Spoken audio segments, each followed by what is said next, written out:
This compared to this profile shot. There was something. We haven't shot.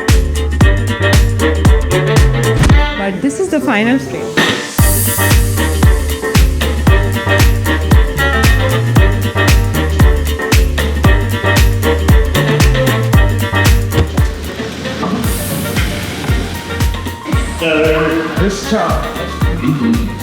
Hi. How are you? Thank you for inviting us. Thank you. Okay. She was telling me earlier, Put you under the bus now. he doesn't speak much, you also don't speak much. I told you, right? I predicted, right?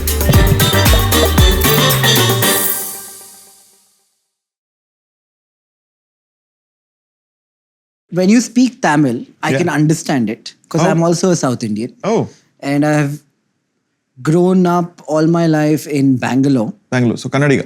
Kannadiga. Yeah. Half Kannadiga, half Konkani. Dad is from this town near Udupi called Udyavar, and mom is from Mysore. Have you been to Bangalore much? Yeah. Yeah. 80s. Yeah. Quite a lot. Used to work for Kannada industry a little bit. So how's the Kannada industry? Kannada industry is now rocking, right? There was a dormant 20 years, nothing happened after the grades. Now they just leaped. I met, I sometimes wish all of them. I call them Zoom and wish They're doing much better. the Kantara, music composer, Yeah. Rishabh and everybody. So you grew up in Chennai? Most of your life has been in Chennai? Most of the life in Chennai. Yeah, I was born in Chennai. My father, yes, he used to work in the studios. And then we are in the belly of the beast near Kodambakam, Okay. our house, where all the studios used to exist. Yeah.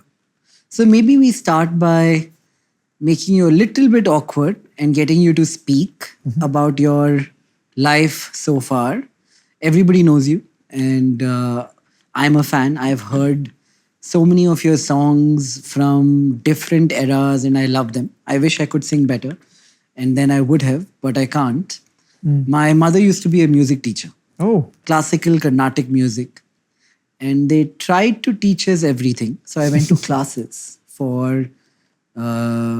guitar, piano, flute, mandolin, everything. Whoa. But I discovered after much effort that I have zero talent. No, it's not about talent. It's about leaning in.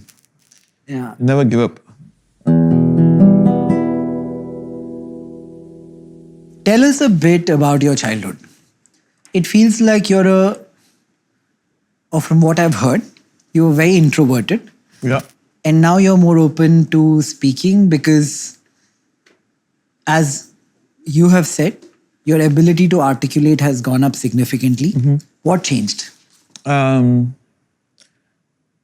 think when I was growing up, I went through all this, the death of my father, my grandmother, and then conflicts where I was just seeing trauma every day. Like my mother was a single, very, very confident lady. She took all the pain. At what age did dad pass away? 9. And she had to go through, protect us from, and she was so strong that withstanding all the kind of humiliations, she single-handedly brought us up, right? Encouraging me to go into music. She decided for me that I should be in music, so I've told that many times. And so in a way, I felt like I should be clean because I had 3 sisters, and me behaving in a certain way would also reflect what's coming back. And my whole childhood was with 40-year-old and 50-year-old, 60-year-old in the studio playing music. And I missed all the fun with friends and all that stuff at school. No college. But What year did you stop going to school? 15, 16. Same, actually, me also. You also? School is not just about education. It's about understanding humanity. It's about seeing each other and getting to know the stories and learning things from other kids. You know, their families are different. That I missed, definitely. But then I was with intelligent people in the studios, great musicians in the studio, which also inspired me to reach up to more musicality and play more stuff. And Your dad was a successful. he was, so the story is like, dad lived in his house, father, mother's house, and both mom and dad, their clothes were thrown onto the streets. Said, get out of this house from his family members. So he had to go search for a house. So he took a rented house. And then to get us a house, he worked day and night. Worked in 3 different places at the same time. So that one story is that his health went besek. Because anyway, that's the dark side of my childhood memory. That's why I never speak about my dad. You have vivid memories of this, age 9? Yeah.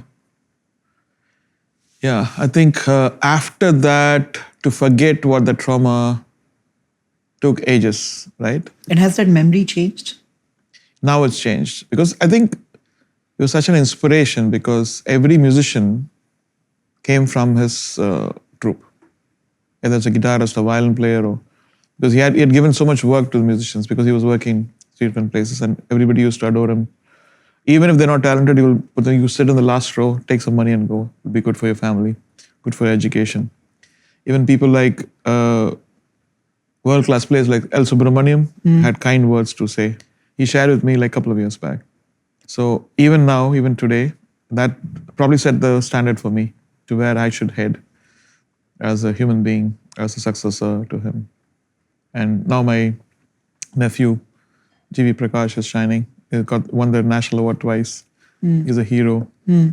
And my son, my daughters. Yeah. And how did that change you? Like my dad passed away recently, last year. Oh, sorry. No, how does it affect you first and how does it change you later? It affects you because that's the only thing you have, right? Your parents. That's the only holding ground for you. The memories and what your dad is, what he represented or how he worked. And so to everyone, your dad is your first hero, right? Your mother is the angel who was a safe place to go. The lap is the safe place to sleep. And that's why the respect for my mother or my father is still there, same thing. So, Did the position of your mother in your head change after your father's demise? yeah, my mother became like an entrepreneur. She took the equipments and started renting it out. Everybody suggested that she should sell all the stuff, put it in the bank, get the interest. And she said, no, my son will play. I'll keep my husband's stuff. And then she expanded it. She bought more keyboards for rental. We used to rent it out for light music, for studios. So that was the income for like 6-7 years. And then that stopped because everybody started buying the equipments. That's when she said, now it's not going to happen. You need to go and play. The equipment rental has gone down. And you started writing jingles. no, I started playing keyboards for other composers. Yeah? Like Telugu composers, Kannada composers, Mr. Ilayaraja, T. Rajendra, MSV, Rajkoti, like multiple composers. Like every day there are 2 songs. Every day there'll be like, I go at 9, I come back at 10. And do they tell you what to play or do you have to come up with Yeah, it? they have to, they'll give the notes. Right. But after a while, I think when I bought my computer systems, which is around 86, they gave me the freedom. They'll just give me a melody and I say, you arrange it. So I'd arrange all the stuff for them. So that I got used to arrangement. But it was easier for me to arrange then. They'll say, okay, just do a fight music. So I'll have to create a fight music with rhythm and large tutti bangs and stuff like that. If you could pick one instrument and never play another again, which one would it be? Piano, maybe. Yeah. It's hard to travel with, right? It is. Like a guitar you can just carry. No, but keyboard is like, you can have a smaller one, Right. the electronic one. Right. But having a piano, I could only afford after probably 6-7 years of my earning. Then I bought a Yamaha. And then now I have Steinway and all this stuff. So for a few years, you played with other composers. Almost to 10 say- years. 10 years. And then they started first telling you what you should play and then allowing you your own compositions or arrangement. Yeah. And then? And then slowly went into Jingles, which everything is mine, right? My By jingles, you mean ads, right? ads, yeah. Like in Tamil. No, I think Jingles, because most of the agencies were international agencies, right? O&M, HTA. They would do the scratches here and they will throw that out and do it in Mumbai. And then after a time, I think they've started agreeing. They started putting out my stuff. They initially do scratches. What is a scratch? Scratch is a tune where they just give it to the client to say if it's a ointment or a paint. And they say, okay, yeah, this will work. Now go to a bigger jingle composer and get this. So then that became like, okay, now this itself is good enough and we can use it. Right. So that's the process. When did it all change? When was 91. that aha? 91. Yeah? I know, actually, magic happened when I built my studio. It's 89, Panchathan studio, which I have. Is when I felt like empowered. Like I had something which nobody had. Which was? Which my home studio. Why did that change so much? Many people probably had access to a studio, No. right? You know, those days, studios means like the big halls where 90 people can play together. The concept of home studio never came.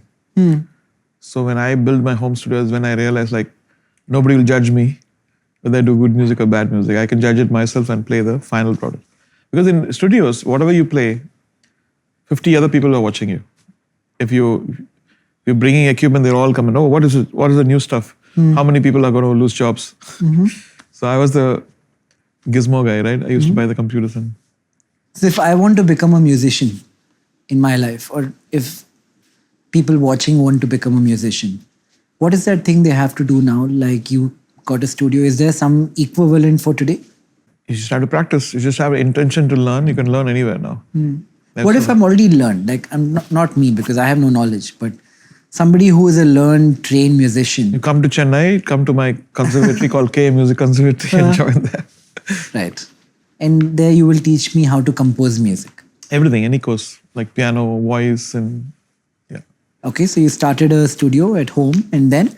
And then I started experimenting my own music, which nobody heard. So when Mani Ratnam came in, I played them all. And he was quietly listening to all the stuff. That listening session became the DNA for Roja. And then Roja changed everything. Immediately? Yeah, overnight. Yeah? What year was this? 91, I think, 91. Right. So Roja released and next day Roja released. people started treating you differently altogether. Yeah, because he's one of the top directors, which every actor, every composer wanted to work with him. Right. He's one of the top notch. Still, I feel like everybody is rolling over to work with the Mani Ratnam movie. Whether it's a success or I think even the process is so respectful. The same is true for you, you know that. Yeah, absolutely. Oh, me. Okay. Yeah. And then everything changed. People around you treated you changed. How did you change? How did I change? I was like, okay, this will be the last movie. I don't want this. I don't want movies because I've been in movies and it's so boring. But the Mani Ratnam movie is a completely different. And he kind of listened to me, like, this is what I want to do, or I don't want to do movies. Then I told him, like, I said, I'm very satisfied working with you. I don't want to work with other people. He said, no, you should work with everyone. So I said, I'm very happy working just with you and I'll do jingles or I'll do private albums. I said, no, you should work with everyone. And so my first 10 years was like, okay, enough. After this movie, I'll leave everything. I'll do my own stuff. Even movie was my own stuff, but I have something non-film. Why do you think that was? I don't know why. I had this thing of leaving everything. Is that because fear of disappointment? No, I was resisting. I resisting the way the movie industry was consuming, because my father was consumed, right? In a good after way. he passed away, only a couple of people were there, and nobody else showed up. So that's when I like, people have their own lives. Then you realize they all have their own lives. You were thinking this high will go away. Not the high. No, I said like, it is a thankless. Any industry, it's not a community. We just meet at the studios. Very rarely do musicians meet, right? So after he passed away, it is not a government job. There's no pension, nothing, right? Musician job. I said, if they are like that, we also have to be careful in not giving every part of us to the industry. We should have soul left with us so that I can do other things in art. Do you still feel that way about movies? I always, that's one of the reasons why when other composers were doing 30 movies a year, I felt I would do 2. I started with 2 and then 3 and then 4, then became 12. Then I escaped to resist people coming to me. I went to England and sat with Andrew Lloyd Webber doing Bombay Dreams. The reason is to resist and grow. Because I'm giving away all the stuff I learned, but if I don't have anything new to offer, I'll be thrown away. So it's important to evolve artistically as a musician, composer. Is when I think the foundation of what I'm doing now is probably my time in London, my time in Hollywood. Not doing music, studying, going for short courses, unconnected with music, but to understand art in a very different way. That's crazy that you're still learning to the day. Learning in the way because you're forced to learn. You buy a new rhythm machine, you have to learn how, where to project load. Most of them are common. Right. But even there, many stuff is changing, right? Now there's granular synthesis, there's algorithmic composition, there is now AI assisted editing, arrangements which all the masters have done, like Bernstein and Gershwin and John Williams. And it's fascinating to see the older Tchaikovsky or Mozart. And there's always things to learn. Not to copy, but to understand to speed up your orchestration. And even studying songs about poetry, about metaphoricness, about not straight words, but where it's hitting you. Did you feel any imposter complex in this period where you thought you were undeserving of what you got and hence? Yeah? Always. That's why I surrender. Does this also translate into personal life where you might spend a lot less money than you can afford to? Like what? Like say, as a very wealthy man, you can afford to live X lifestyle, but you live 10% of that or 20% of that. My son is listening there. Does he agree? I think because it's not that I'm not. I feel like if I can sustain, like my mother, God bless her, she used to give. On Friday, she used to give food. So doing one thing, and for a certain number of people, she used to feed them. We're still doing that. She didn't feed on every day, and on a bad situation, you cut all the stuff. We're able to do that by the grace of God even now. That's consistently doing something good for a longer time is better than doing everything at the one time and then not having money. So I believe that consistency is very important. Your lifestyle, even whether you have money or not, can be the same. Because when I was doing Roja, I didn't have money for even putting petrol. Because I was just doing that one movie because I had to concentrate so much. There are days where I didn't have my petrol I used to drive that time. It was zero. And I felt like it's a good feeling because you're sacrificing all that stuff for believing in what you're doing, right? So it's important that even my children realize like to be consistently in one lifestyle where you can travel, you can eat anywhere you want, but you don't want to show the whole world like what you are. And then it's a fake pompousness, right? And anyway, in Chennai, I think it's a city which makes you be simple. It's not unlike some other places where they don't hug you and see what you're wearing. Yeah. It's back. Yeah. I would ask myself when I like Delhi and Hyderabad are on one side and Bangalore and Chennai are on the other side of where projections sit. So I would think, why is it appealing to Bangalore and Chennai to live under their means? And why is the opposite, the whole showing, living in the moment, more appealing to the There's north? nothing wrong in, I think it's the way I think is consistency over years rather than, you can buy the best car, you can buy a Bugatti, you can be in the best flat.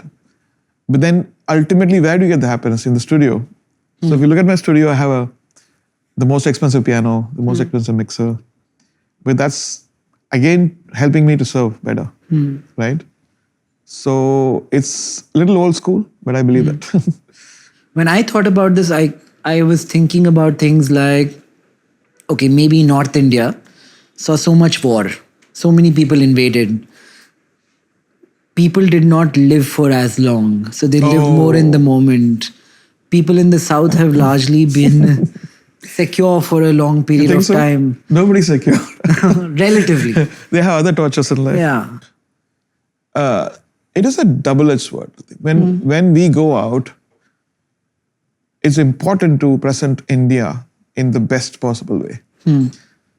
Because the whole world thinks India is in poverty and this and that. I feel like India, the certain people are not in poverty. We probably have the richest Indians here. Yeah.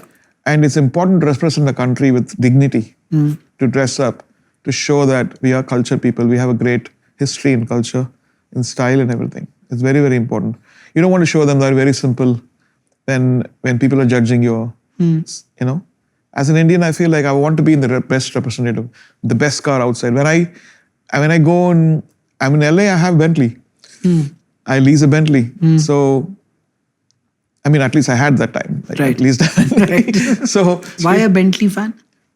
Because it's easy, it's cheaper. You have to pay 110% duty here. There, you just lease and Right. But is there a you can reason? get any car. You can As get an artist, the style aesthetic of Bentley appeals most? Not like that. Because I never believed in that, and because it was so cheap there Right. to rent any car. I said I had that moment of 2 years driving my kids around. Hey, come, let's go. And I have still videos of my son screaming when I'm going fast, sitting at the back. And you started driving when you were really early and still enjoy driving? Do you still drive? I do drive. Started driving again. I got my Mahindra electric car, and there I have. Why Mahindra Electrica? I don't know. I just love it. For the first time, I felt like it's world-class quality, and I also worked on it. I was also constantly suggesting them do this, do that. The sound system, man, we had some of the best. My music sounds the best in that than any other car. Yeah. So you're part of the design. I'm not getting paid for this, okay, guys? So it was like a hobby project. It was something very different. I think Hans Zimmer had done for BMW, and Mr. Velu, who's the CEO, he came in and we had fun. Yeah. And beyond Roja and the initial success, what happened after that? Also, were you in some way on the cusp of a change in trend of what kind of music was working in India in the 90s? Did you catch a change in trend? Or did you create a change in trend? The trend happened because of Roja. Right. What was it? There was a denial that, this one last. And I think there's a denial constantly for. What was the incumbent trend and what was the change in trend? There was this traditional kind of music, which is beautiful. Like? The Hindi composers were all there, and there's a beauty in it still. But because I'm not made of that, my sensibility was different. Because I was in a band, I liked jazz, I liked rock, I liked, Qawwali, I like Carnatic, I like Hindustani. So my aspiration was very expansive. I didn't want to stick to that dholak and mandolin kind of this thing. I wanted to, because I could do it, because I was now experienced in arranging for other people and also seeing the results, and I had my own studio, and I could get to the results faster than imagining it without people judging me.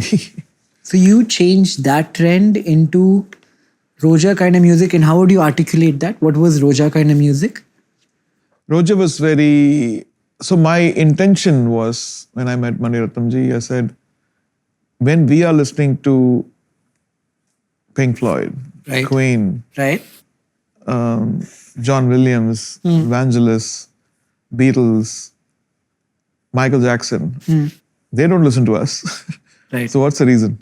Language, production, and vibe, feel, recording, multiple things, right?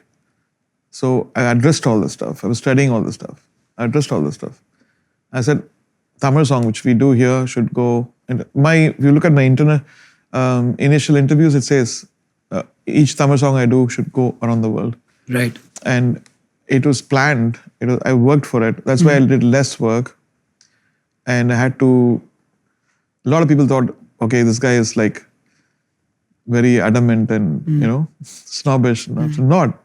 My human limitations are, I need time to heal. I need time to listen to it. I need time to change. I need to evolve a song into what present shape. It's not like I could do a song, 3 songs in 7 hours. So because I knew all the formulas. But that's not what I wanted to do. Right. I wanted to take it inch by inch to what I felt would be the future of my sound for the world. Indian classical music never had its day under the sun per se. Like at some point, rock music was cool. At some point, jazz was cool. At some point, I'm saying across the world. In India, obviously, Bollywood is very, very popular. We need to position classical music in a very higher way. I think right now it's like, I give this much money, I can get a teacher. No. Yeah. Getting a good teacher, getting they say heart-to-heart transfer of knowledge, mind-to-mind transfer. Spirit, not just the knowledge of ragas, but the spirit of giving from a guru. Is only India sees that.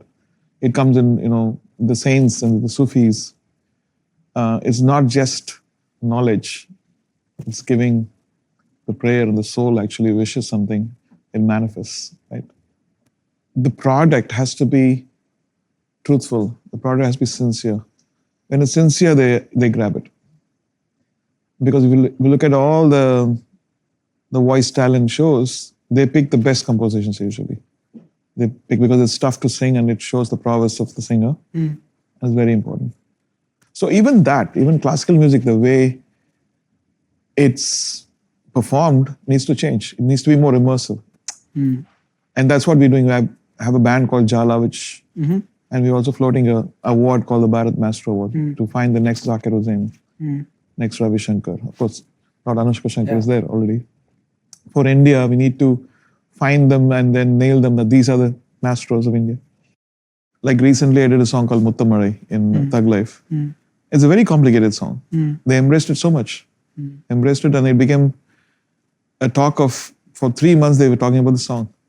Because it has multiple ragas mixing and going in. And if we put our energy in mastery in how we deliver the songs to people, definitely they'll like it. It should not be the intention, I'm giving you classical music, listen to it, it's good for you. No, give something good and make it masterful with the whole team, like the dance and creativity and everything. They will take it, definitely. Hey Rama is a classical song. The narrative, it's how you make them feel. That's the most important thing. Like this decor, it feels very inviting. Yeah. It feels very, it's welcoming. It feels like somebody's... It feels lived in, right? Yeah, that's very important. Yeah. It's all from age old. Like those pillars are temple pillars. That door is from a temple chariot. They're all from South Indian. I think you will also find it familiar because it's largely South Indian stuff. Yeah, I love South Indian stuff. Yeah. Same with the Peace Garden. If you come to Peace Garden, if you come to Chennai, I'll take you to, which is a combination of South Indian temple architecture, Sufi architecture, mix up all this stuff. Yeah. But Indian art seems to be making a comeback. Not enough, I think. No? I think art should be taught, artistic view should be taught to the kids from kindergarten. The way they keep their houses, if every house in the street is kept well, clean, the street is going to look beautiful. When I went to Italy, that's what I found. Or if you go to Jaipur or Kerala, they have a sense of style and neatness. And I'm not saying, I've not been to many states, but I feel like that's very important to inject that in the minds of younger people who will change the look of a country. Western cities are very homogeneous. Like every building will have the same color. That is US. But if you go to places like even Italy, Greece is different, Spain is different, Morocco is different. They all have a character. Don't you feel like Indian cities have every building which is so different and the color is so different that it doesn't look cohesive? Cohesive? No, it doesn't. Anyway, let's not talk about that. But important thing is to nurture children from kindergarten. So they look at a country in a way where they'll be the future people who will change the way it looks better, like AI. I think creativity will become more relevant in the world of AI. Absolutely. Because I think you're empowering people with a vision who don't know the chops. And the chops are actually AI. So the vision and the prompts actually gives you options which you see, oh, I love this. And it's a very empowering tool for younger people who don't have the access to make a movie or make art, or they don't know how to paint, but they have a vision. At least it'll force them to have an example to in power of what it's creating to beat that, right? Which is an interesting thing now, I think, when you do music also.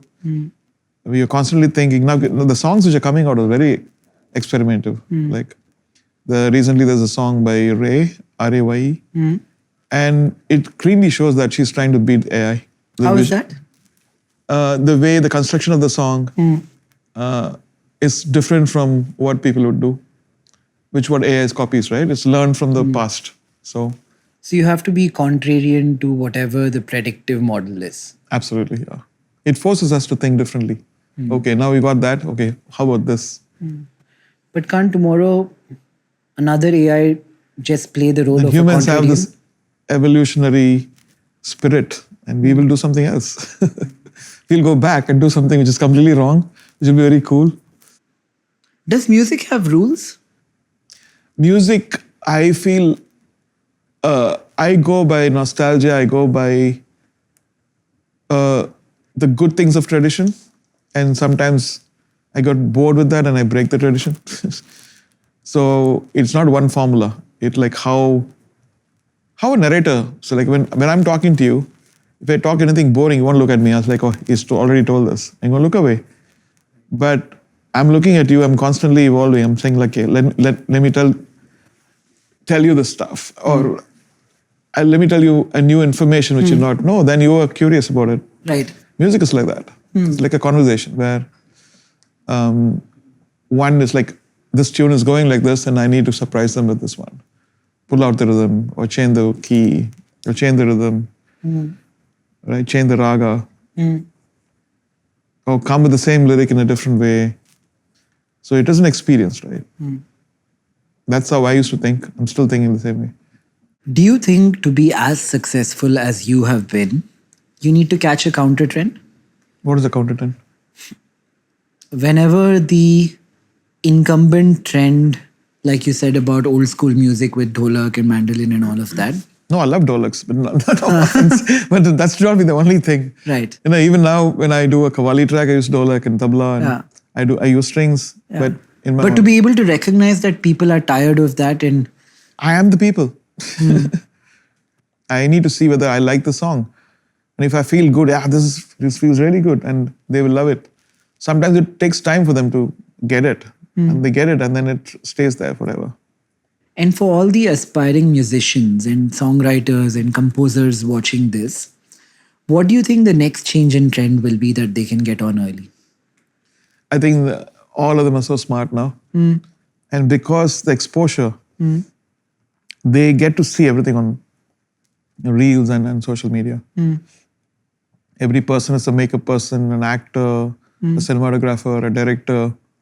And it's fascinating to see how the younger people are evolving. Like I discover so many people who are extraordinary in comedy, in direction, in effective, reels. Like it's just 30 seconds and they have to come up with stuff. Right. And it forces them to become great directors, storytellers. And so I get inspired by them. Yeah. But any suggestions? Just lean into it. leaning into something, not giving up. Like, you shouldn't give up. You should go back to music and lean into it. I'll show you how bad I am at some point, and No, then you bad can tell and good me. is subjective. It's subjective. Right. One person's bad, the other person's good. Like, you know good music when you listen to it. So I'm good at listening to music. that's Yes, good. That's a skill great set. start. That's a great start. Right. That's how it is. Right. So lean to it. Just don't give up, and because you dig, like the cliche is like, first you get mud and then you get water, then you get petrol, then you get gold. So, but you have to keep digging, Right. and the more you dig, you will forget yourself that you'll become that. Right. How do I okay, this is very personal. I don't know who this will help, but I can play a few chords. I don't sing well. Now I want to suddenly get better. Not suddenly. In a year, get better. How do I do it? Practice. Yeah? Yeah.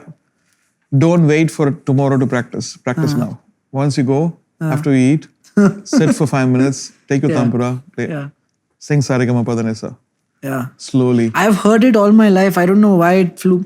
I have to tell you a secret. I'm singing from 92. But then my singing was always to compose. Right. Right? I'll play a chord, compose. Then I realized that when I'm composing, I don't have to be in tune. I just need to understand what tune. When that becomes a habit, your singing becomes more not that perfect, because you're trying to reach notes and you're trying to like scribbling something rather than painting, sketching something. Then when I'm on the stage is when I realized like I have to be in tune, because people are recording, people are putting it on YouTube. Then I started, my teacher said, Ghulam Mustafa Khan Sahab, who passed away. So he said, practice your lower notes, like go sa, ni, da, make it stronger, and your higher notes will be as strong as that. So, and now I'm learning a little bit from Ajay Chakravarti. And his thing is like go louder when you go down. And that made a lot of difference in my pitch. When I'm singing a note longer, I could feel that I'm in pitch. And when I look at some of the reels, I'm like, yeah, okay, that's good. 20% improvement from what I was doing before. Right. So there's no time, no age. Right. We are constantly evolving in every aspect of it. Yeah. Maybe I'll try and get a teacher. That's a great idea. Right. And Bombay is filled with teachers now. Yeah. Yeah. Do you think there's such a thing as talent in music? There is. Some people understand something better than other people because it comes the way the mind works. It doesn't mean that other people can't reach there. Right?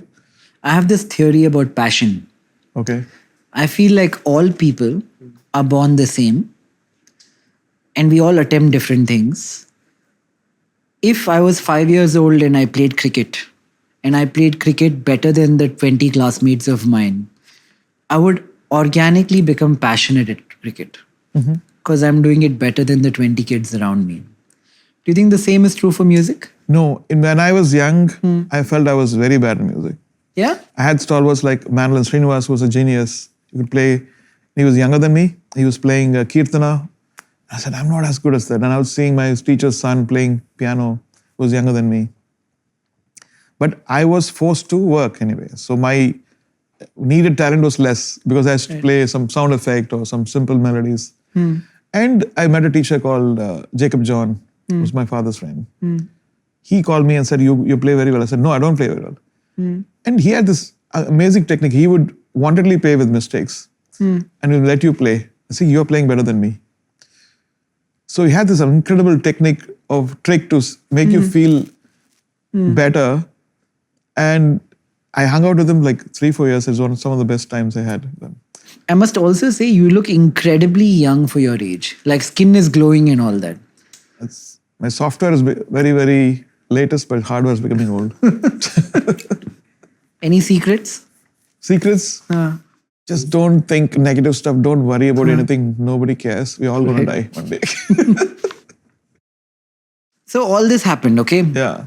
And then I have like notes about different years of your life and what happened, and I'm trying to like go into today.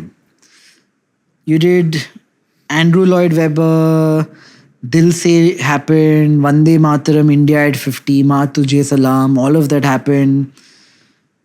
We come to 2006. What's happening around this era? You started at 90s because of the studio. When you started a studio, you got this big break in Roja. Your life changed overnight. People around you started treating you like something else. You got a little imposter complex and insecure about putting all your eggs in one basket because you had seen it happen at home at an early age. You diversified, you continued to do many things. You went to Andrew Lloyd Webber's thing. You did things outside of India, in India. Tell us where your mind is at 2006, 7, 8, around this era, global slowdown era. So 2006, I was appointed as the Stop TB ambassador by UN. So I traveled to Singapore, met AIDS, TB patients, and a very completely different role. I met Kofi Annan and the UN, all that stuff. And then that's when my idea of foundation came by. And by this time, you were a big deal because you're meeting them. I don't know. 100%. Yeah, I don't. Yeah. So I meet them.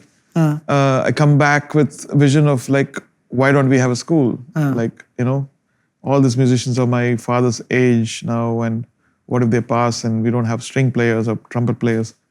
So the idea of starting the school came at 2008, where I called one of my associates and said, hey, we have to start a school. It's a free school. He said, no.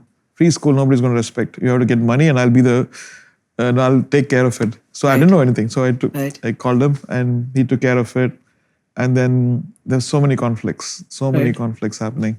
It evolved and then finally we bought a bigger place. Mr. Ambani came and kindly inaugurated the place in 2013. My mother was there. And we started the KM Conservatory where it is now in Chennai. By then, we had some of the best piano players in the world, young ones. And then it started evolving. And then Oscars happened, all this stuff in 2008, 2009. I was in a band with Mick Jagger. And how big is that? Like, I've always heard of Oscars as being like this crazy ass thing that... What is it actually? Like, I think when you see from outside, it's much more fascinating than being inside. Yeah. Inside, it's just... It's like an award It's function. happening, yeah. It's like, once you pass one, then everything's the same. Same photographs are coming. Hey, AR, look here. So that's interesting. First, when I got the Critics Award, nobody called me. Then was the Golden Globe. Hey, that's you. Come, let's take a photograph. 3 people called. Then the next one is Oscar. You have 100 people calling your name. So that I could see that whole evolution of how famous that movie and the music and we were all becoming. And how does it make you feel personally? Like now, I'm guessing wherever you are, like people are probably like surrounding you and asking you for this and that and pictures and... No, actually I have a lot of private moments. In the studio. No, when you're at home, yes. But if you step out... I step out very rarely. But whenever you do... I'm prepared for it. When I'm very uncomfortable is when you take a long 16-hour flight and you're in a transit, when people come in and I said, I'm tired. No, but we have to go. Can you take a photograph? Anyway, it's part of the game. Is there an on-off button? For what? For when some fan walks up to you and you're tired, you're in transit. Yeah, it is. But rarely. It's not every day. So now I have the mask. They recognize you with the mask? No. No? Not everyone. Because I don't go with securities. I just go walk alone. No security anywhere? In Chennai? Only when I'm doing shows. Right. Because when you don't go with security, people don't take you seriously. Only when like a group of 6 people come, somebody's important. Oh, that should be him. So... When you go to dinner in Chennai, for example, you have to. That is the irony of my life. You can't. That's actually took a toll on my family life. When nobody allows you to eat. And even in a marriage, when you go there, when you're eating, people say, can I take a photograph? I said, I'm eating. No, but we are going to go. We have to go. So they don't understand that person is eating. He's a human being. He's not being bought by you. But then you understand that how important you are in their life and they don't want to miss the chance to take their perspective. So I'd never eat in marriages. I just go wish them. I said, they won't allow. Whenever I worked with like rock stars abroad, they just straight on the face and I don't do that, sorry. Whether it's Hollywood actor or I've been with a couple of them and they're straight on the face. That's why people don't come because most of them are like that. they just snapped and say, no, I don't do that. Straight away. Indian actors are more kind. Why is that? I think because we are a different race. We did a call with your sister. And she gave us some points. Which one? Rehanna. Yeah, I think so. Okay. You didn't have many friends growing up, she said. Yes. I had 2 friends actually. Huh. Yeah. One was an electronic geek who used to love making amplifiers. I still met him. The other one was also an electronic geek. I was fascinated with electronics when I was young.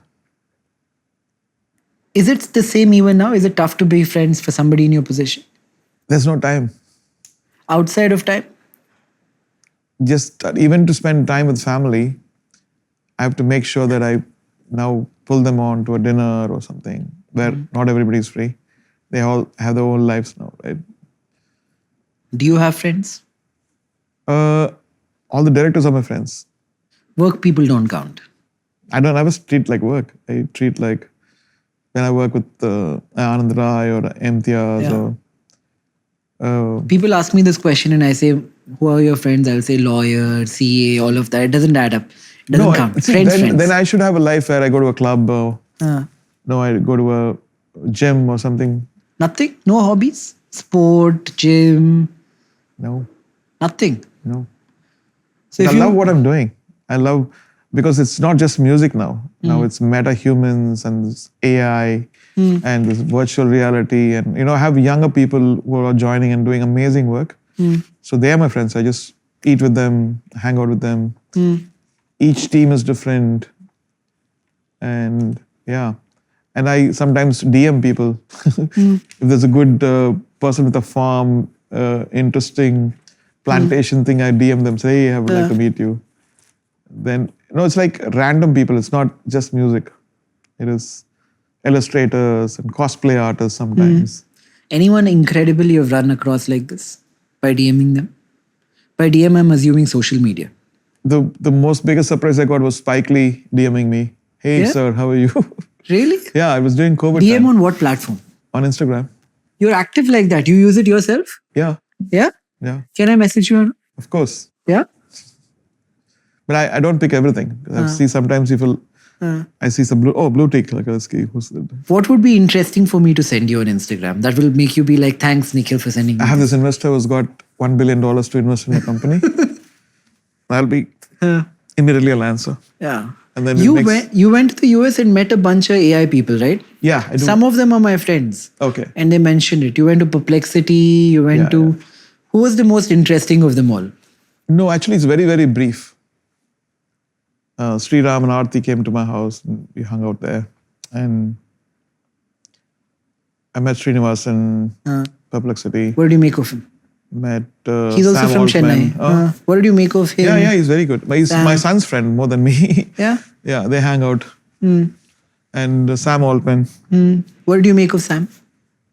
Sam, strangely, he was the only person I followed on Twitter for a while when ChatGPT came in.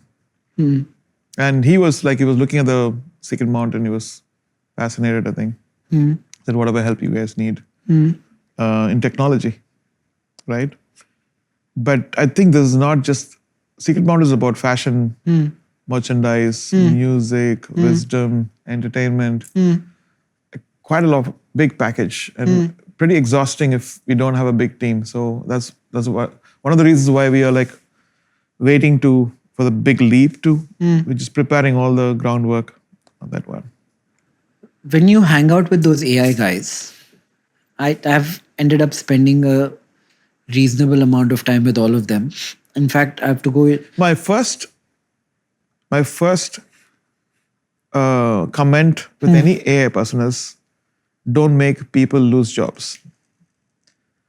Empower people to remove the curses of generational curses, which comes to poverty, misinformation, and lack of tools to create stuff, to telling stories, right? I think this is from the beginning, I was like a broken record just saying this. Because you don't... But how is that possible? If you buy a gun, you've set rules, right? you don't give it to everyone because they're going to shoot everybody. They're going to kill people. It's not free to use. It has restrictions. Like a Now you're not calculate- shooting people, but you can pull the carpet off, make them jobless. It's Yeah. like making families going into poverty. So it is the rules. Humans have to set the rules. You have traffic rules. You have immigration rules. You have custom While it rules. might kill jobs in the short term, one can argue that productivity in a society will go up That's in the what long we have term. to shape it up and saying you can't give a tool which is very, very destructive in making a family go into debt. If somebody just learned something and now everything can be done with AI, he's going to be helpless because he's learned that in college for 4 years. He spent all his life learning something and AI can do it in 2 seconds. So we need to find an alternate way before you jump and give those tools to people. Very tough though. No, because Australia now has said like no person can learn, use their data to learn stuff, so that to create their identity. But the new AIs are learning of Let it synthetic learn. data. Let it do stuff which humans cannot, rather than doing things which humans can do better. That's what I'm saying. Yeah. So that's why I think art plays a very big tool. Like you need to make musical theater, symphonies, and all the stuff which can entertain people, and they can be a part of that larger system, economic system. The problem with regulation around AI, in my opinion, is the incumbents will use it to not allow new people to come into AI. If there is a young kid in Bangalore trying to build a AI rapper, albeit, Yeah. by virtue of regulation, he will be regulated out No, of the no, market. not that kind of regulation. Not in entertainment. I'm saying in finding a way that all the people running things, the entrepreneurs or the chief, they should be careful in finding, because history is going to talk about them in future. Like how they made something which is a monster as a blessing. Right? It could become a monster. It's a blessing and a curse. I'm actually going back to the US. I've been there a lot this year. I've been like working, interning with these AI companies, trying to learn what is coming up next, what can be done. I'm going back on The reason Friday. with Secret Mountain is also to set a pattern where we use the best of AI and we use the best of humans. And there'll be so many jobs, there's so much of human contribution to something like big as this, so that it becomes an industry by itself. Right. AI in music will hurt musicians, right? It will hurt, but then can AI go and sing with a guitar in a house or in a concert? Or can it teach in the human way which a teacher has been teaching, with the spirit, passing on the spirit of music to a student? There are so many things which comes. Human experience is the best word, I would say, which it can't do. Anything on TV could be generated now, right? So I think that's why live concerts, live dance, live musical theater, symphonies will be respected even more, right? The value of that is going to go. So in a way, you're saying build more live experiences, businesses for young people who want to start a business. Because we're all now locked in something called the flats, imprisoned in those little boxes. We can't even get out. So live actually goes back to that community feeling where you enjoy something with the other person, share the experience, the joy. And that is also being reinvented now, live experiences now, the way visuals and everything is time code synced with augmented musical gadgets, visual gadgets. So the experience is not as like how you watched 10 years back. It's much more better now. When you work with people and you try and figure out what music should be put out, I'm guessing very often you know so much more about music than these people. I don't know anything. I go like a blank slate because... Like if a movie producer tells you, for example, say in Hollywood, that this is not working, can we change it? What do you do? Always change it. I don't go with one idea. Right. I go with sometimes 4 ideas, 5 ideas. Then I throw out 2 of them. So I keep sometimes 3. I play them. And sometimes you have an instinct to say, this is going to work, right? I put that in somewhere, I think they will connect to something. But it's nice, but can you do this? Yeah, I'll add that. It's not a ready-made product which is given. That is why that will never work. Somebody calls up, I do a song and send it to me. There's specifics about story, characterization, vibe which they like. So I was reading this book about Michelangelo, like yeah.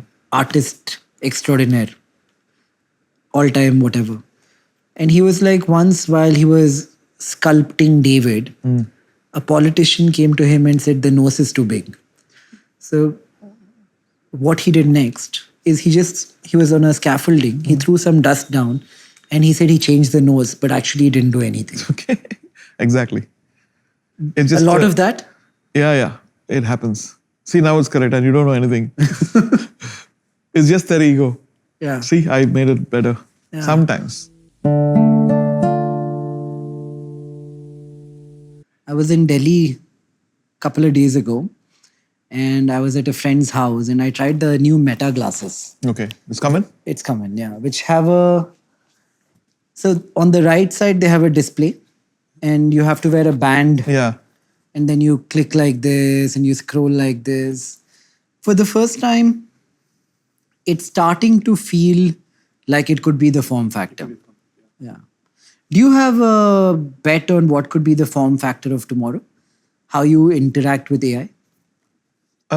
So I started researching on virtual reality around from 2015. So I directed my first VR movie in 2016. And I was fascinated because it's so real, it's so immersive, and it helps you to go to places which you've never been, like the spaces you can see spaces which Antarctica, the Vatican, Right. and the Kaaba, Right. and the temple, where people, it's so real, right? And I could probably look at one image for more than 5 minutes. There's so many details, so much detail in it. So it fascinated, and then I said, why don't we do? I had a story, and I said, why can't we do a movie in this? This is the path nobody's taking. It was a very difficult path. Lone Ranger, taking it and working. So I did Le Masque. Now it's been almost 9 years since I directed that one. Wow. It's playing in Singapore and it's playing in Vancouver Dome now. And you have to wear the VR glasses. In Vancouver, no, it's projected in the Dome. Right. It's been translated to Dome thing. So my primary job is of a stock investor. Yeah. So I used to follow Meta, now Facebook, then stock for the duration that they attempted to put a lot of money behind the metaverse. They would spend something like $8-9 billion a year, if I'm not wrong about the number. And eventually they ditched it. So does that, they didn't ditch it or they stopped the amount of money that was being spent I on think it? what happened was for making VR movies, you need to unlearn many things for content. So film people come and use their techniques to do virtual reality. It makes people throw up. So because I didn't have any experience in film, I could take the path of what I felt will be right for me. So like moving the camera would be like called nausea, then the frame rate, global shutter. And what kind of experience would be great for a person who's it shouldn't be a replacement for cinema, but an alternate, coexisting, right? So what you don't get in cinema, you'll get on this one. In cinema, you get the kind of community feel, like you all whistled on the same thing, you all awestruck. And look at the other person, oh, that's a great scene. That you can't do in VR. It's very personal. You can't look at your Facebook, Twitter, and Instagram. But you can have other people who are also on VR watching something with you. No, but like when you come to Chennai, I'll play you my experience. It's installed there. You'll understand what I'm talking about. Yeah. So I have no agenda today. I don't want to speak about anything. I want to speak about what you want to speak about. So let me speak about the Meta Band. Yeah. Again, this idea came from when I was hanging out in LA after the Oscars, Grammys, and all this stuff. I said, like, why are Indians not creating something for the West? Or not the West, for the whole world, right? Because we've seen great bands coming from Sweden, America, England, Africa. But the only Indian was famous, like Ravi Shankar, Zakir Hussain, L. Shankar, Subramaniam. But then why can't young India create something like that? Because we need to be ahead. We can't go back to what they did, but we need to find a space what India wants to say to the world. So that's why Secret Mountain was created. And not just to sing Hindi songs or Tamil songs, but being a voice from India to the world. Not like an Indian voice, but an international voice, right? So we've been working on it for 3 years. Can you simplify it for me? Like, I watched a bunch of videos of you talking about it. Yeah. I saw the characters who are the band members, the blonde guy, the Punjabi guy, all of them.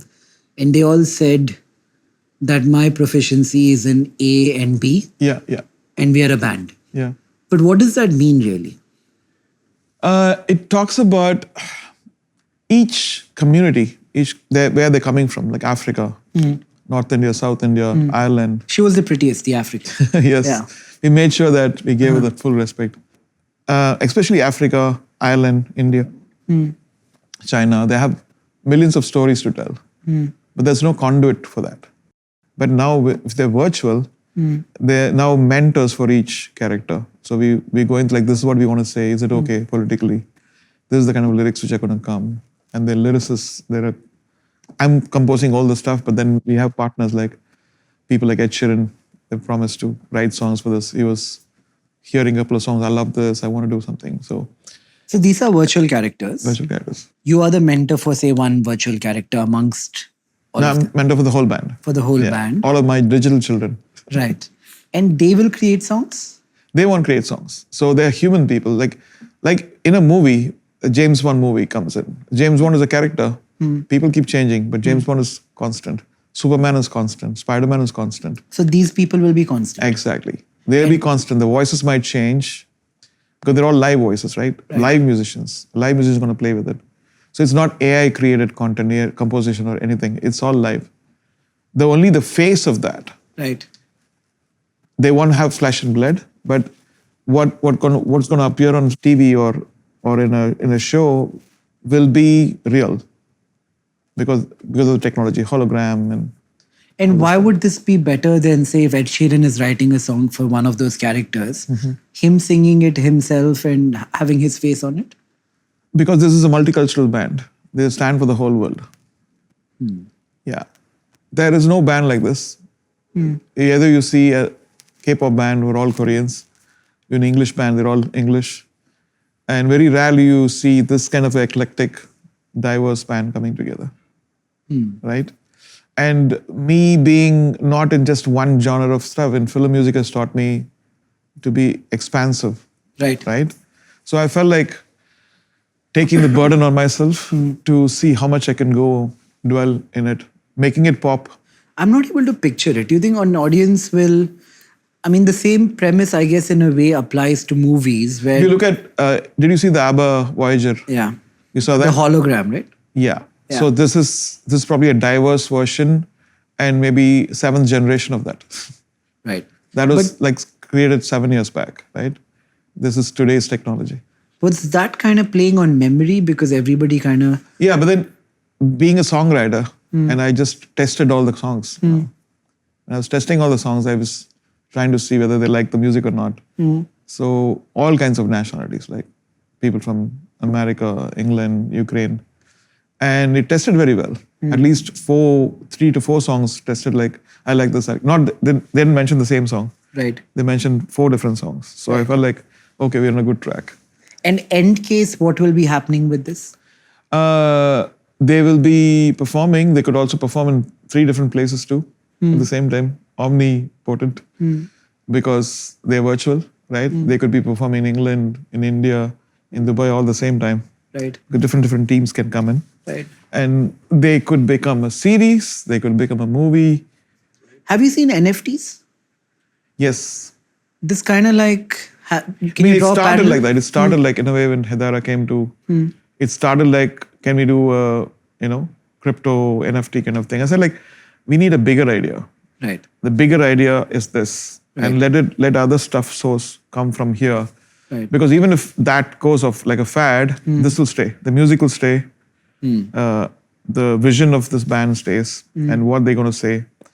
So it's a solid idea. So that's one of the reasons why even after 3 years, we're all excited about it. And every inch we move towards getting it out, we feel like, because it's evolving. When we started, it was a game engine, Unreal Engine, and MetaHumans. Now we have AI technology, which enhances the face, enhances not generative, but face swapping and all the stuff, which might used to take a long time. And then even the capture is much faster. You can cleanse the capture, which sometimes you have some stutters with this costumes. I can send you all the footage. So you can put I'd those. love to see it. Tomorrow, if there was a movie with, say, Shah Rukh Khan and a particular actress, not really them, but artificially generated movie, would you watch it? There are so many movies like that, you don't even know. Half the movie No, is the 100% of the movie is 100% of movie. It depends on the story. You don't do what a Shah Rukh Khan will do well. You don't try to imitate that. That'll be mediocre of this band. They have to do things which only they can do. Because they have the superpower to do the stuff, right? So that is important. Because I've seen a lot of people use AI generate a TV serial, which is TV serial actors can do better than what this generates. But you do stuff which will be impossible for production or to finance or to act and and give that experience, which is transformative. Once you've been able to articulate an expression in voice and program it in, long term, these AI characters will inevitably... They're not AI characters. They are real characters. It took 9 months to illustrate, get the nose, the eyes, the smile and everything. No, but these characters will always do better than real world humans. No, I'm the founder of that. Right. So I determine and I've set the rules, the parameters for how much it can talk, how much money you can send to each fan. All the stuff will be set by our team, the founder. Why would it send money to a fan? That's a secret. So just to be like, I think if they make money, the band makes money, why can't they share the money with people who deserve? And so that is the whole ultimate plan, that they benefit not just by watching it, but that is the whole, by going to things which humans might be corrupted, but with the kind of transparency which systems can run and do all the checks and balances, it is possible. I know people have attempted this with social media, where super users got a percentage of the traction or the revenue that the social media platform earned overall. So here you're saying, because the success of the character is dependent on the amount of traction, which in turn is dependent on the fan, you would share a part of the revenue with the ultimate fan. That is the plan. Right. And in future... So you become the platform which collects a rake in a way. Even in the future, even the website will have all 6 of them. Right. You can talk to each of them. They will answer back. This is not a real human answering back, though. At the back. No, the parameters are set by all the data, all the information or all the wisdom which each character wants to, which comes from the mentors, which comes from the research of what does an African person want the world to hear. What is the unsaid narrative about that? Or what does a North Indian wants to, what a South Indian. I just put that because we are different. Like a Punjabi is different from a Tamil guy, right? Yeah. And extremes, North and South. And a Chinese person, an Irish person. You have great history. The great history in every character. And you would scrape news to figure out bias and narrative? No, it is just from a common perspective and in a middle ground. I think when you look at things, there are a lot of unfair things which has happened to many races. Undeniable. And even if you look at the genocide in Africa, which has happened, which is more than any other genocide in the world. It's unfortunate, but the world, it is not a political band. They're not going to do political stuff. But I feel the gravitas of that is very important for a band coming from India, which is just, which is pure in thinking, and which is entertaining, first of all, not boring, telling advice. Would it speak about society? Of course. But when you speak about society, you become political. I think you'll find the balance. Right. AI will help.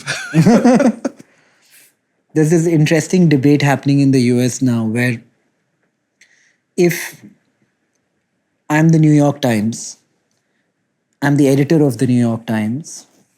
If a journalist writing an article under the New York Times says something which is defamatory, Yeah. I'm liable. Yeah. The same question then starts to Yes. apply for a large language model. Absolutely. If the output they are throwing out, are they there's liable? so much of a responsibility. Yes. They claim not. No, but then that's why we have to set the parameters. Very important. Sometimes you can't say the truth, just keep quiet. Right. I think because it's music and because it's about entertainment, we don't have to go into that stuff, unnecessary conflicts. It's very important to entertain in a way where people get hope and faith. And yeah. Someone said a passion ceases to be a passion when you truly understand it. The good thing about music is you never understand it. It's constant evolution. That's why they say, like if you paint with the right hand constantly and you get comfortable with it, tie your right hand and paint with the left hand. But then you will find a different way because your mind wants to express and the limitation of what your left hand is will make its own art. And it won't be like the comfort zone. Oh, I can't do that, so I'll do this. And that'll be different. So music is also like that. Sometimes you just have to throw all the formulas. I have to rethink. I have to see. I have to get there, but I don't want to go in this route. I'll go on this route. Because you're the first listener. The maker is the first listener. Like the cook is the first taster, right? Whenever I cook food, I You don't love taste it? No, because I don't know what it is. Like whenever I spend half an hour, 45 minutes making something, I'm inherently biased into liking what I've made because of the opportunity cost of time that has been invested. You're less judgmental or critical of your No, own... I'm very critical. Right. When I listen to it a couple of days back, later or a week Right. later, you know what's working, what's not working. What makes you, oh, I love that. Oh, this is boring. I've heard this before. I do a curation and then whichever thing I like, sometimes I don't like anything. I go back to the drawing board. But how do you prioritize something like that where it's not what is earning you your wage, but to focus on it enough to not give up? I think what happens when you do something constantly, you get fatigued. Your mind becomes tired. And in this case where photography or anything else, poetry, or it's all part of the creative industry. It's not like gambling or going away from something, losing money. It is enhancing widening your imagination, widening your confidence in you, that you can do much more. Are you still able to do that? Pick up new hobbies? Yeah.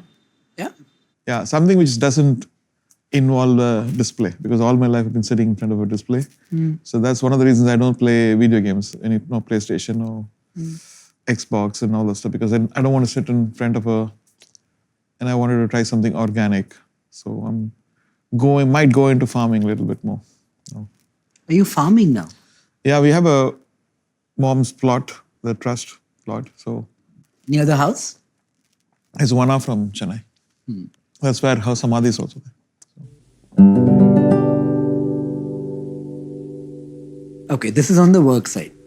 Tell us what's going on in the personal side. By personal, I don't mean like some controversial thing or anything like that. Where is your headspace at? How are you looking at society, at music, at what is occupying I think mind share? what's beautiful about the past, I would say, 18 years is starting the foundation, starting the music school, and watching miracles happen there. Kids and demolishing the whole stigma, saying that this caste is intelligent, this caste is not, demolishing all that stuff. If any kid who's created by God, the light of God is in every kid. And the knowledge comes from God. It's not that they are worthy or not. If they're taught properly, and we find those kids, they shine, they become an orchestra, and they all play together as one voice, as one emotion. So that's what we discovered, and it's a phenomenal breakthrough, which we are proud as a family. My sister runs a school, I go there, I'm the mentor, I'm the principal. And then recently we went to Canada for the Glen Gold Foundation. They invited us and they all played. It's such a great moment to see kids from corporation schools taking your flight, going to Canada and playing for billionaires sitting there. And that itself is a great statement, and that keeps me going. If I'm the principal of that kind of kids, I need to be shining more. I need to be working more. And that keeps me going. Like people ask me what keeps me going, is that I need to inspire my school children there, my students, where we are teaching incredible artistry, right? To sing or to play the piano, to compose, to inspire. Yeah. Do you think humans can innately be altruistic, selfless? It is how we were brought up. I've seen many people, many families, any religion, if they are coming from a great family, if the fathers and mothers are selfless and they act upon it, and they create a kind of a system where the kids automatically get inspired, they look up to their father and mother. If you go one level deeper, Yeah. why is being selfless appealing?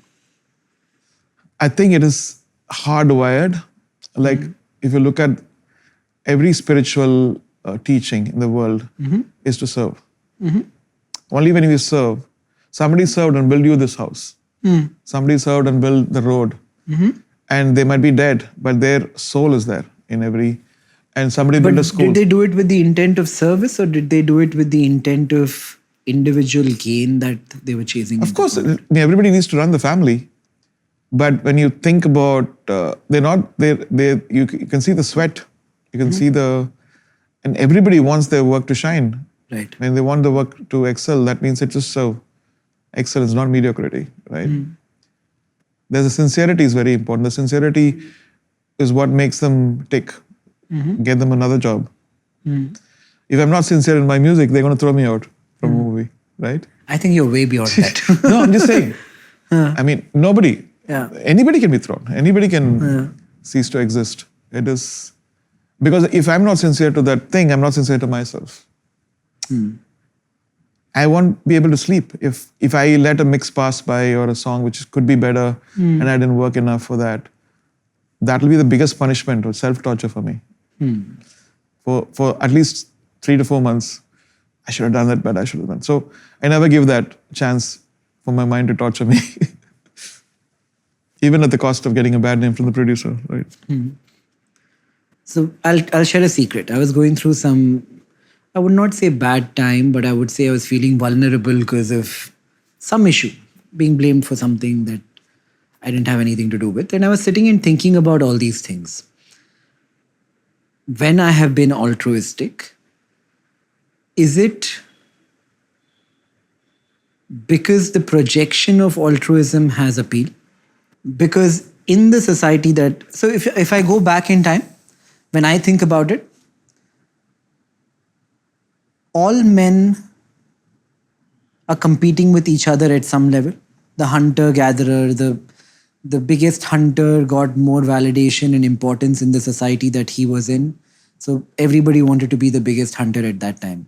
And I think with evolution, society has kind of progressed like that. In the capitalistic society, the projection of being selfless is a value add. So I think we are spiritually oriented. If you believe in God, whichever God, there's only one creator, right? We call them in different names. So if I take that path, there might be atheists, I respect everybody. I've taken that path where I feel like every breath is a blessing to me. Every opportunity is a blessing to me. And it comes from one source. It comes from me surrendering. That I don't have to worry. I will be truthful. I'll remember you. And he remembers me. And if my share which he wants to give has to come to me. Even if the whole world is against it, it's going to come to me. Right. Right? And if I don't deserve something, and if I want that, if it's not my share, it will never come to me. So it's simple to be peaceful. I take this as a formula. If anybody, there's no cause of jealousy. If somebody's in a better car and a better house, or I said, his share is coming. It's great. I love it. I praise God for that and may live happy. So you don't have the root of jealousy is now killed. And if I need something like that, my worthiness has to be improved. Once I'm worthy, suppose I'm going to get 100 kgs, I need to handle it. I need to take it. Otherwise, it's going to destroy me.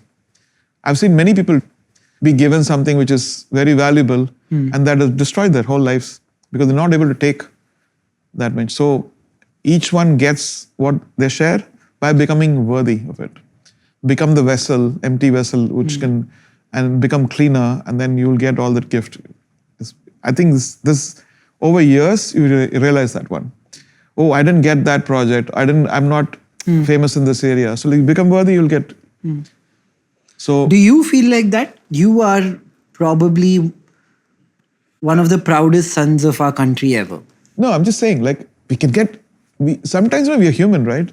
Oh, that music is selling well. It crossed 2 billion streams. I was like, fine. Right. So my share is always coming to me and I'm working for it. And each day I'm trying to become worthy of something else. And right?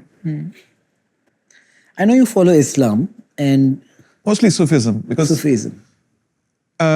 My quest to religion was more spiritual.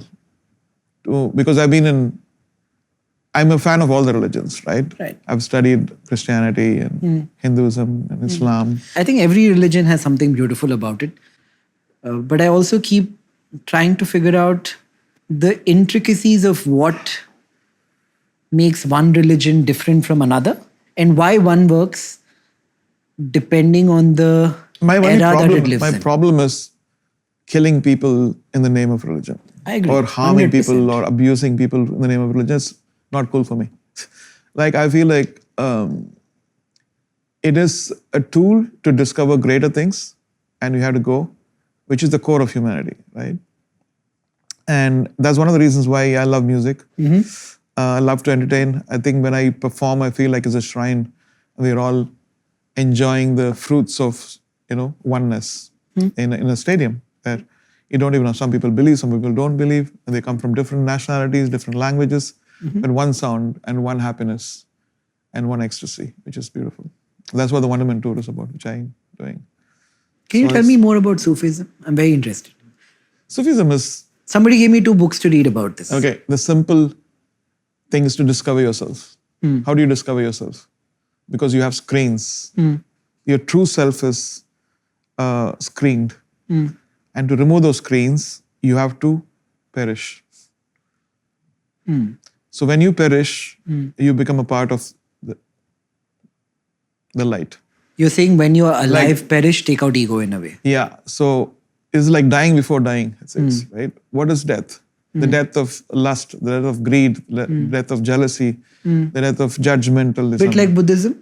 Take away desire? No, this is different. This is like when you remove everything, the drop mingles the ocean. That's it. Then there's no drop, there's no ocean, metaphorically. So we are all in the process. We know some people achieve it early, and when they achieve it early, they go off, they pass off. So when that happens is your voice becomes the voice of God. Your deeds become the deeds of God. Your sight becomes the sight of God. So your ego is gone, and then you become transparent to the divine. So this is the main essence of it. So when you say awliyas, the saints who are like Haji Ali Sahab or Khwaja Sahab, or so they've achieved that status. And when you go to a place like that, you don't worship them. You go in a place where they're surrounded with spiritual beings like angels who are praying constantly because that place is blessed. So when you pray there, it's effective much more to God than in a normal place. Same with the temple. It's like a gathering. Like if you go in a place where intelligent people are, it sticks to you. You get that knowledge, right? Like energy you believe in a Energy, way. correct. Like if you go to a temple which has, like Tirupati, I go every year, you do feel a certain way. Yeah, that's the secret of every spiritual place and undeniable, I think. Every spiritual place. Yeah, if people are going there, there's a blessing there. There's honesty. There is the commonality of faith is what I love. Like you might be in a different religion, I might be in a different religion, but the sincerity of the faith is what is measured, I feel. That's what makes you do good things. That's what makes me do good things. Not that I'm worshipping a God who's different, right? So I might build a school, he might build a school. But everything's benefited, humanity is benefited by that. So I heard you say in another interview, karma. karma. Karma, this is leading towards karma as the answer? I think in the belief of Sufism or in Islam, you're judged by your deeds, right? Not by how much money you have, what car you have, or how famous you are, but your deeds. The deeds. So that's why we're all spiritual. We call us fakirs, spiritual beggars. We might be rich in money, but poor in spirituality. And that's one of the reasons why I consider myself as a spiritual beggar. So I go to dargahs, or I sit near the beach or meditate just to get spiritually rich. When spiritual richness comes in, and the material richness follows, right? If you need it. If you don't need it, it's fine. And then there is an aura which comes to you, and which is a blessing which comes to you. So your work becomes successful. What you do with intention becomes more appreciated, I would say. Yeah. I ask everybody what is spirituality. Some Yeah. people tell me, they ask me if I'm spiritual. I'm like, I don't even know what it means. What does spirituality mean to you? The good deeds, being kind, to serve humanity, and to be respectful to your parents, to your neighbors. Is that morality or spirituality? It is spiritual. I mean, these are all part of Sharia. If you look at smiling is a part of Sharia. Smiling at someone is the biggest charity. If you don't have money to give, at least smile at them. You know? So the beauty of, I'm just a student. I'm not an expert in anything. Don't take me seriously. I'm constantly trying to imbibe, and I don't read stuff. I want to experience things, and then I realize, okay, that's true. I don't read something and believe something which is, this is what it says, and I believe in it. But I want to knock at a door, I should get an answer. Whether it's music, whether it's spirituality, and that's how my life is. I test out everything, right? So even music, when they say something is good, everybody says, oh, that's a hit song. Listen to it. If it's not good enough for me, I said, throw it out. It has to do something to my heart. It has to do something to my soul. And that's why I don't care when some of my songs fail. I said, I know it's going to come back. And 3 years later, what a song this is. I said, yeah, I knew it. So that self-validation is very important to believe in your work and find why it is not. So in a way, you want to give more than you take. If all Music scales is were giving, balanced. actually, right? Music is giving, and I'm getting so much love from people. I feel worthless most of the times. Like, do I need this? Do I deserve this? Makes you work harder. When I think of Indians, I think of, politics. There is one person who comes to mind. I think of cricket, maybe Sachin and Virat come to mind. I think of artists, acting-wise, maybe, I don't know, Amitabh Bachchan, somebody like that comes to mind. When I think of music, not I, when the country thinks of music, you come to mind. They say that it's easy to be godlike if you get the validation and devotion that comes with being known as God. It's much harder for a normal person to be godlike by virtue of that. So who's the God? You're known as the god. No, I'm not. I mean, god of music in this domain for sure. No, they just. Yeah. I am such a big fan. Like your song "Tu Hi Re," I think I must have heard that song through so many like heartbreaks and falling in love and stuff like that. And maybe you wrote it for a completely different reason, but Actually, strangely, what happened was Mani wanted a love song. I was like, what love song? And I was so famished and I was like sleeping, and then this tune was coming into my mind. So it's so slow. So anyway, it's coming. It's like coming in my dream. right. So I used to have a tape recorder, like a mini cassette. So I just recorded it. And so next day, I said, like, where is the tune? I said, I got it on tune. I was like, it's okay, let's record. And then we recorded it. And so for the singers, I wanted SPB or Jay Sudas. So I put also Hariharan's name, and then I picked, I don't do that anymore. So I prayed and picked one. It had Hariharan's name. Right. So Hari is a very, very unusual singer for that song, right? Why is that? Because he's a ghazal singer. Right. And even now when he sings concerts, Tu hi re, Yeah. he does all this stuff. He doesn't stand on a note because that's his style, right? So we recorded it, and then Mani shot it. Then he called up. He said, AR, this song is doing something. I just put it on it and it's magic. I think we need to do a BGM, when she's running. Then we added all that music in it. So it had a interesting history. No, incredible song. Love that song. But now that you're in this space, like you're essentially God to all of us. No, I'm not God. I'm a servant only. How does that make you feel? It's a double-edged sword, right? Yeah. It's like they say there's no fame without blame. It just takes 1 second for people to completely turn the coin. So I don't take it seriously. I said, I'm sincere to what I believe in.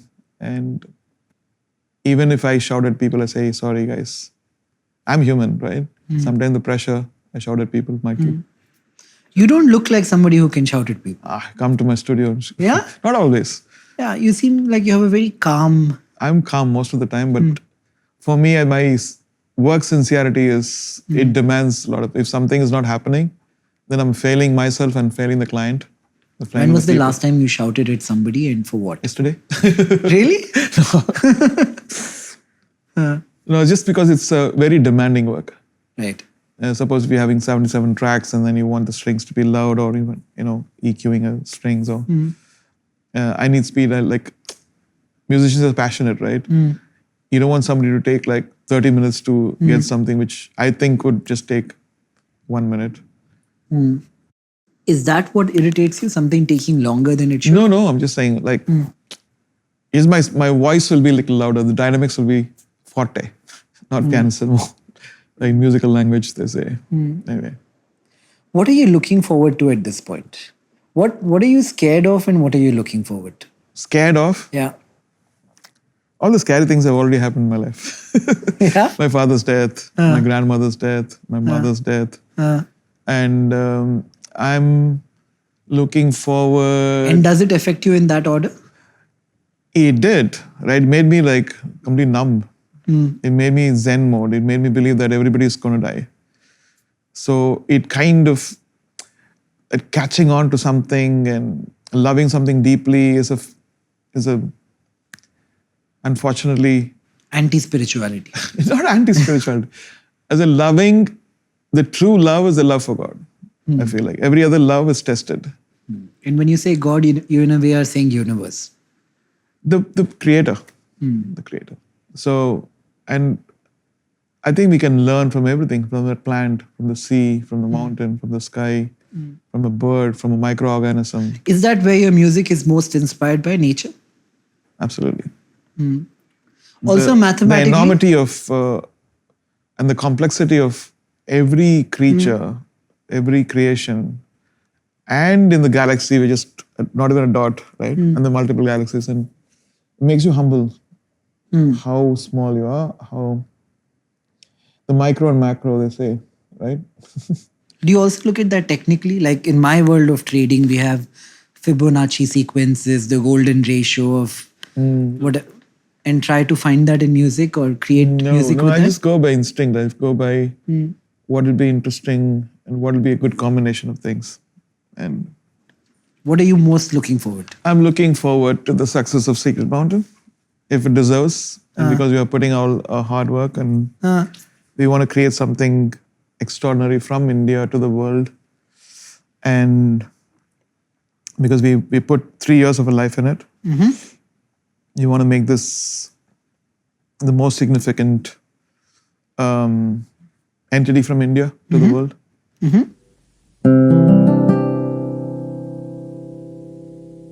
Are you bored of movies now? No, I'm never bored.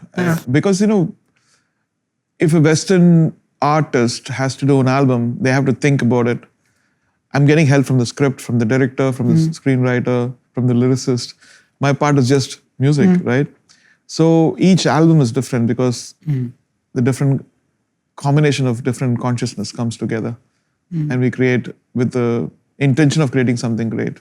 We push ourselves into. And when we have live feedback, each song is, how it's received and how people. So that magic has not changed at all. Like what you get from people, that instant feedback and the adulation in the concert is a great thing. I never want to lose that. And if I want to do anything, like I want to do a private album, instrumental album, or a collaborative album, I'm free to do it. Nobody's stopping me. The big project right now is Ramayana. There's Rahman, there is so many, Secret Mountain, and a couple of English ones going on, and an Arabic movie I composed, Really? horror movie Wow. called Bab. Then Namit showed me parts of Ramayana. Namit showed, yeah. It looks incredible. Yeah, Sounds incredible. thank you. Do you think there's a future to the movie business, the movie theater business? So theatre business is not going anywhere. It's going to stay, but it should be reinvented. Can you tell me how? Because over 100 years now, we are still seeing a rectangle screen. And of course, some 3D and all this stuff comes in. I think immersive thing is the future. Like the Sphere, what's doing in Vegas. Everything looks so unbelievably spiritual, and it's something very human about watching with that quality. I've never been there, but I've seen the It videos. is incredible. Yeah? Yeah, I think that's the future. Because you can never get that in home entertainment or a phone or anything. It's experience that kind of, it's incredible. So you're saying everybody can afford a big screen, not everybody, but a lot of people can afford a big screen at home. So the difference between a rectangle in your house and the rectangle in a movie theater can't just be 10x the size. It has to be a bunch of other things. Exactly. Especially now, because now that we are being bombarded with content, I hate that word, that you need to reinvent the way movies are made to get there, so that they don't go to their, it's boring, I know what's going to happen. So let me look at who's, Instagram me or what's happening. So that goes away because you're awestruck and you're completely involved. All the senses are active. In Le Masque, we have scent, we have haptics, we have motion, we have 3D, we have ambisonic sound. All the stuff comes in together, and that's a different experience. But can a theater screen afford that? That's not our problem. When people make money, they would have to invest more money. But they're And even struggling each to- metro can have one, right? And we don't even have a proper symphony hall in any of India, nowhere. And musical theatre is another important aspect of entertainment which could come in because we have so many talented singers, actors here, and they're all looking at movies. And if you look at London West End or Broadway or Canada or Australia, they have musical theatre and it travels. Once you make one big hit, it travels all over the world forever, for like years, 40 years, 50 years. It's there. Look at Sound of Music or Phantom of the Opera. We have great stories to tell. And I've seen, when I was a kid, I've seen Parashuram, Ravaneswaran, and that's it. Now I think the only one which I keep seeing is Mughal-e-Azam. Nothing else significant in India. I went for the Phantom premiere at NMACC. Yeah. Incredible. And that's probably the only place which is world class in India.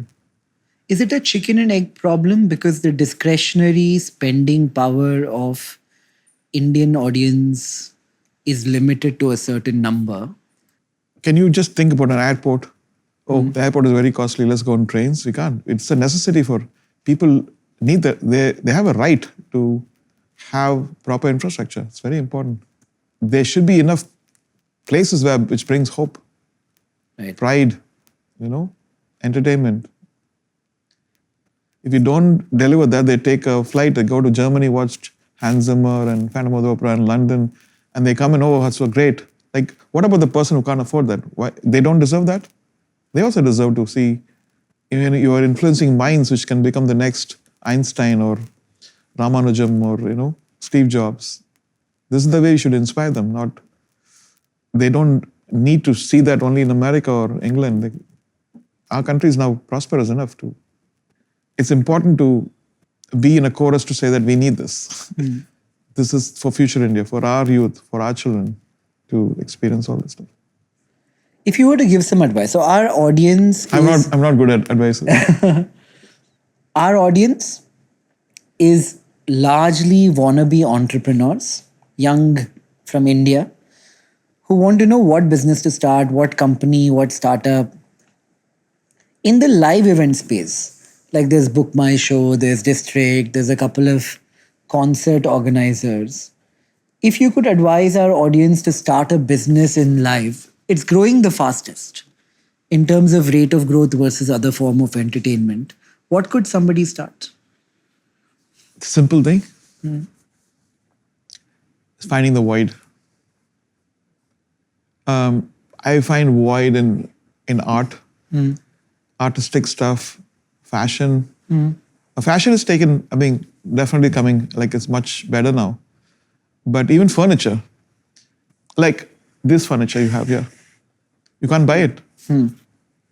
Nobody makes it. They make something very boring. It's copy-pasted from 100 years back. There's no imagination in any kind of furniture which I see. Right. It comes from Indonesia or China or Malaysia. I see think I see a because of void scale. there. Huh? It's because of scale that China has in producing these. But we should have scale. We have like more population than China, right? But they're producing for the world. So they get the cost. I see the same thing. Who's asking not to export? Right. And electronics, we still don't have, like my keyboard. I wish I play an Indian keyboard in my lifetime. No, it's from Japan or US or Germany or London, never from India. Musical theatre, of course. In my thing, definitely musical theatre, having an orchestra in every state is very important. Having a world-class, like a sphere kind of a thing, changing entertainment. Entertainment is something which people need, people bored. But if a spear costs $500 million... No, I don't think it's that. No? Everything's so slashed up. Like all the LEDs you get so cheap now. I mean, at that time, maybe it would have costed that much money. Not anymore, you think? Not anymore. I think definitely with the latest technology, it's probably 1/100th of the price now. Right. And you don't need that big a sphere. Like, Would that be something if somebody comes with a very interesting business pitch to build? One of our young friends, would you be interested in bring them in. partnering? Yeah. Bring them in. We'll create the content for that. Right. We'll create everything. Right. Okay, I mean, I have no questions per se left. Last part. Anything else you want to say? Fleeting thoughts about the world, society? What is occupying your mind space that you're actually thinking about? I stopped seeing the news literally from 2001, after the war. Smart man. I think most people should And stop. whenever I tried, sometimes I forget and go into streaming and then I see and then I get sick. So I think the best choice for anybody is to look at your own family, your own welfare, your own parents, your kids, and be kind to your friends, with my neighbors. And because if you think about the world, what's going to happen to the world, you miss what is going to happen to your family. If you look after your family, the world will take care of itself. Makes sense. I think even back in the day, world was going through problems. It's just today we are seeing the Now we're seeing problems. everything like this close. Yeah. So every problem looks like big. Yeah, like now we are wondering why is some crime happening in some corner of Africa. I'm sure it was happening 50 years ago. Absolutely. Not that we are insensitive about it. Yeah. I think we just definitely have to develop a great justice system, social. Right? But it's important not to get disheartened and lose your faith in humanity, because you are humanity. Each one of us is humanity. Right. Our good and bad affects humanity. It's very important. Okay. Thank you so much for doing this. Would you like to finish with a song? Is it possible? I'll send you a clip. If I give you a guitar, would you like to? I don't play guitar much. I can play if you sing. If you tell me what chord to play. Wow. I don't know what to play. I'm in the talking mode now. We can do 1 minute. It'll look really nice. What is it? Just bring that guitar from my bedroom now. Bedroom guitarist, huh? Bedroom guitarist. Give me the... Okay, it's in tune? It's in tune, I think. Yeah. Should be in tune. I'll play a chord. You tell me if it sounds in tune. I think... Play a minor chord.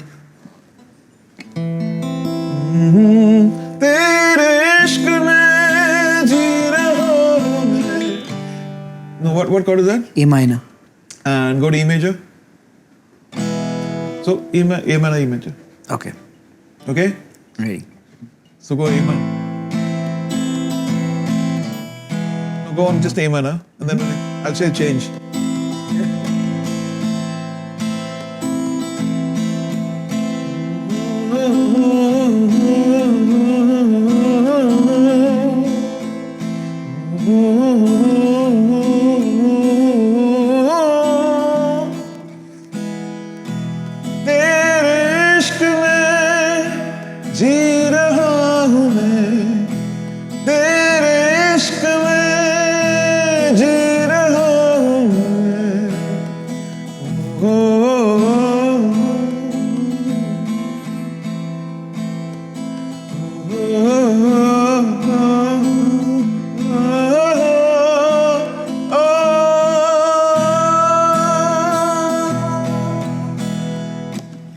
Thank you. That was fun.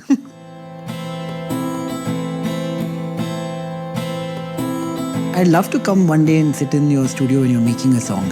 Come. I'll sit quietly I'll in a torture corner. I'll sit quietly in a corner and Come, make it's no here. noise. I have a studio here too. In Bombay? Yeah, Andheri. Yeah. Big complex. When are you making a song next? Tonight? Really? Yeah. You're gonna go make a song now? What are you saying?